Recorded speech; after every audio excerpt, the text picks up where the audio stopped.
Hello students, welcome to my channel Learning History Made Easy.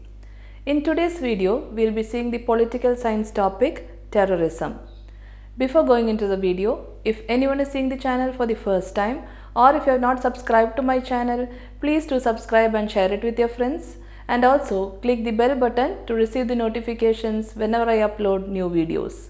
Notes of all these topics will be at the end of each video. You can please refer to that. So without wasting time, let us get into the video. So terrorism. What is terrorism? Terrorism is an act of vengeance which is intended to create fear among the people. So basically, if you see, terrorism is an act of vengeance, that is a kind of revenge which is intended to create fear among the people. It is an evil ideology which is embodiment of brutalism and inhumanism. So it is an evil ideology in that it has brutalism and inhumanism. Now, from where did the word terrorism come from? The word terrorism can be traced back to the Latin word terror. So the word terrorism we get from the Latin word terra. Now what is it? It is a method whereby an organized group or party seeks to achieve its avowed goals chiefly through the systematic use of violence. So basically in terrorism, there is a group or an organized group, they seeks to achieve their avowed goals through the systematic use of violence, and basically in terrorism there is the use of violence. Now what are the causes for terrorism? So let us see one by one the causes for terrorism. So the first cause is separatist movement. Since partition of our country, communal forces are indulging in separatist activities. So from the time of partition, the communal forces are engaging in different types of separatist activities. Fundamentalist in Jammu and Kashmir 1947, Punjab 1980 started separatist movement based on religious basis. So there were fundamentalists in Jammu and Kashmir 1947 time, and in Punjab in 1980 they started separatist movement. That separatist movement was based on religion, basis of religion. Many organizations and terrorist groups are involving in separatist movement. So that is the first cause of terrorism. Now the second cause, if you see, that is religious fundamentalism. Some religious fundamentalist organizations belonging to different religions, may it be Hindu, Muslim, Christian, Sikhs, all have been supporting and helping terrorist activities for their long-term political gains. There are some religious fundamentalist organizations which have been supporting and helping terrorist activities for their own aims or their own gains. Now the next cause of terrorism is ethnic problems in Northeast.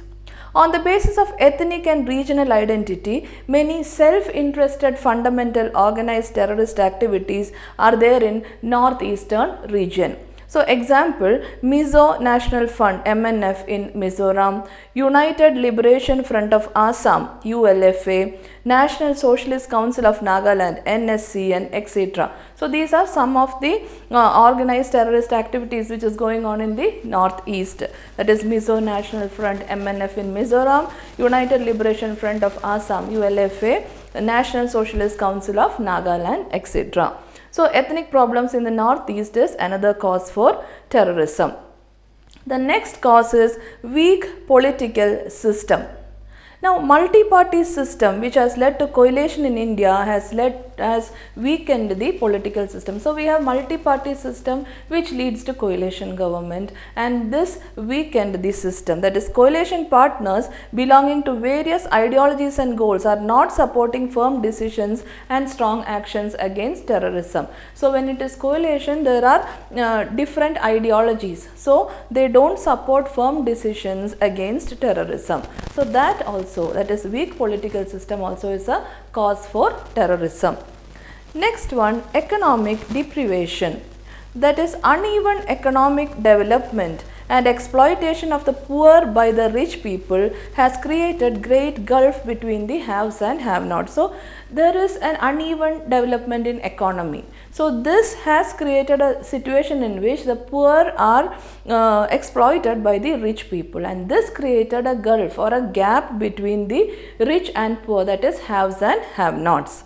Maoists, Naxalites, members of People War Group, etc. have adopted terrorist path in the name of economic inequality. Now, these were the causes. Let us see how terrorism as a combination to democracy, that is, how is terrorism a threat to democracy? First one, disruption of governance. Terrorist organizations are disrupting the democratic governance of the nation. So all the terrorist organizations, they are disrupting or they are disturbing the governance of the democratic governance of the nation.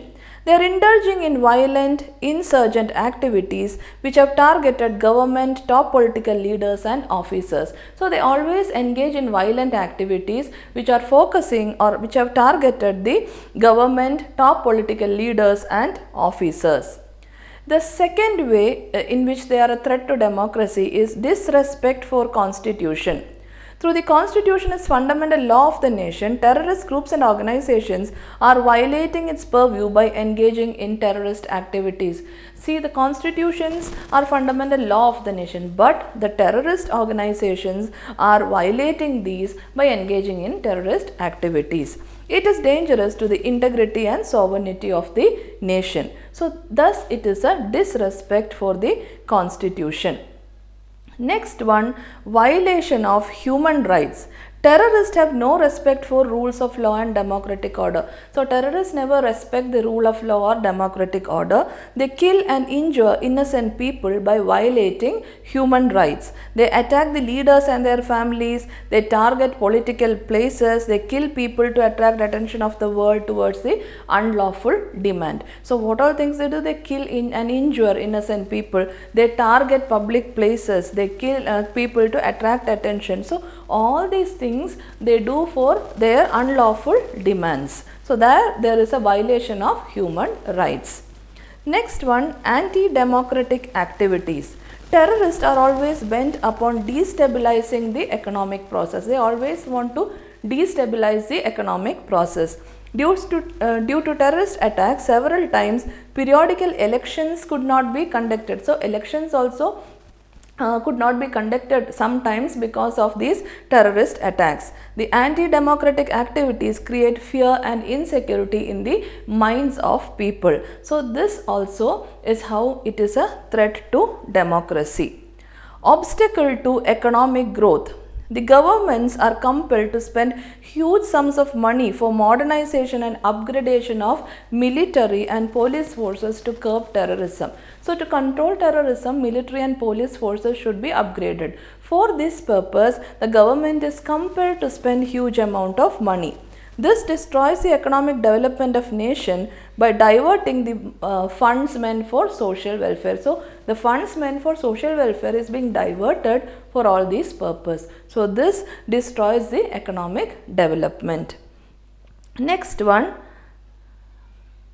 yeah, that's it. So these are the different ways in which terrorism is a threat to democracy. So today we have learned the causes for terrorism and how terrorism is an obstacle for democracy. So I hope you have understood both these topics very clearly. In case of any doubts, you can ask in the comment section. The same topic will be continued in the next video. And also don't forget to like, share and subscribe to my channel. Your likes and shares will be of a great encouragement for me to make more and more videos. So I hope to see you all soon in the coming video. Thank you for watching.